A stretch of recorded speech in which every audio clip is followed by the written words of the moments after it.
What was your most lagging body part, and what actually helped you improve it? So here's tricky. For me, my body parts changed. When I started bodybuilding, all I had was legs from playing hockey. And believe it or not, my back was my weakest body part.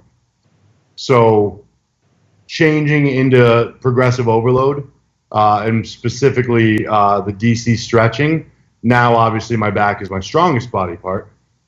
So the progressive overload was the key to that, to answer that portion of the question. And now I would say the legs were and still are a lagging body part for me, but what has changed that or made them better was realizing that although all muscles are muscles, they don't all respond the same. And we kind of took it as maybe all the years of skating changed what my legs needed. So I operate in sets of 15 or 20 straight sets when I'm looking to put on size, and just blood and truthfully pounding the shit out of my legs in comparison to everything else. And that has proved to make them grow. Yeah.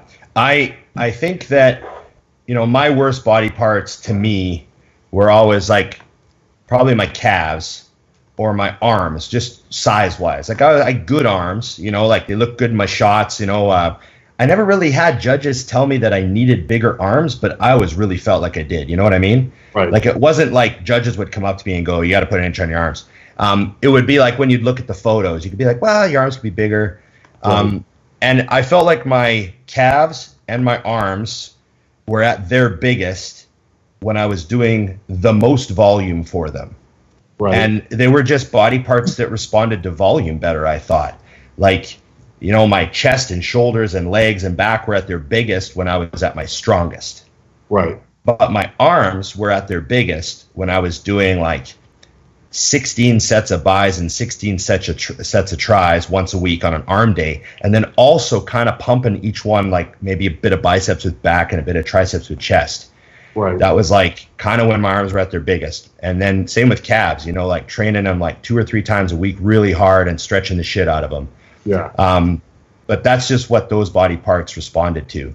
And I felt like I should have maybe done that a little earlier. I might have gotten them bigger in time. You know what I mean? Yeah, for sure. But I think that that's the answer to the question ultimately is it's a little different for everybody.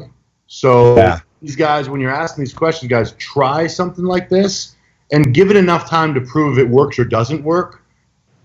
And then if it does, obviously stick. And if it doesn't, then you might need to find something else to play with. But I think that that's where guys miss is either they don't try different things, or the more common version is they try everything, but they give it 2 weeks. They didn't grow. Yeah, that's the thing. Trained arms that way for 2 weeks. Of course they didn't grow.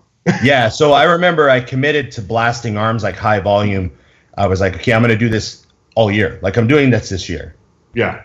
And I didn't even think about it. Like shrink. We're gonna do this. Unless they literally shrink. And I remember the problem became I had to manage a little bit of tendonitis. I had to adjust, like dial things a little bit so my elbows were okay. Yeah. But I was pushing it for volume.